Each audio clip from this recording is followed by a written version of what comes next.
നിലവിൽ job search ചെയ്തുകൊണ്ടിരിക്കുന്ന കാൻഡിഡേറ്റ്സിനോടും അതുപോലെ തന്നെ ഓൾറെഡി വർക്ക് ചെയ്തുകൊണ്ടിരിക്കുന്ന എംപ്ലോയീസിനോടും പറയുന്ന ഒരു HR അഡ്വൈസ് ആണ്.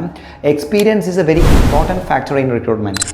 നമ്മൾക്ക് എത്രത്തോളം എക്സ്പീരിയൻസ് ഉണ്ടോ അത്രത്തോളം നമുക്ക് ജോബിലേക്കുള്ള പ്ലേസ്മെൻറ്റ് പോസിബിലിറ്റീസ് ഹൈ ആണ്.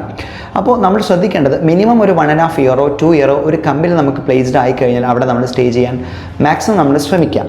അല്ല നമുക്ക് കമ്പനിയുടെ ഇഷ്യൂസ് കാരണമോ നമ്മുടെ ഇഷ്യൂസ് കാരണം നമുക്ക് 2 മന്തോ 3 മന്തോ 6 മന്തോ അല്ലെങ്കിൽ 1 ഇയറിന് താഴെ നമുക്ക് വർക്ക് ചെയ്യാനേ പറ്റിയിട്ടുള്ളൂ, നമ്മൾ റിസൈൻ ചെയ്തിട്ടുണ്ടെങ്കിൽ മാക്സിമം നിങ്ങൾ എന്ത് ചെയ്യുക, നിങ്ങളുടെ ബയോഡാറ്റയിൽ നിന്ന് ആ ഒരു കണ്ടൻറ്റ് ഒഴിവാക്കാൻ നോക്കുക. പ്രീവിയസ് എക്സ്പീരിയൻസ് നിങ്ങൾ കൊടുക്കേണ്ടതില്ല. കാരണം ആ ഒരു ബാഡ് ഇംപ്രഷൻ വരും. കാരണം നിങ്ങളോട് കൂടുതൽ ചോദ്യങ്ങൾ ചോദിക്കും, എന്തിനു വേണ്ടിയിട്ടാണ് അവിടെ നിന്ന് റിസൈൻ ചെയ്ത്. മേ ബി നമ്മളെല്ലാവരും പറയുക കൂടുതൽ കമ്പനിയുടെ ഇഷ്യൂസ് എന്നാണ് പറയുക, ഒരു ഓൾമോസ്റ്റ് ആളുകളും പറയുന്നത്. അപ്പം അത് പിന്നെയും എംപ്ലോയേഴ്സിന് അത് വളരെ ഒരു ബാഡ് ഇമ്പാക്റ്റ് അവരുടെ ഭാഗത്തുനിന്ന് അവർക്കുണ്ടാകും.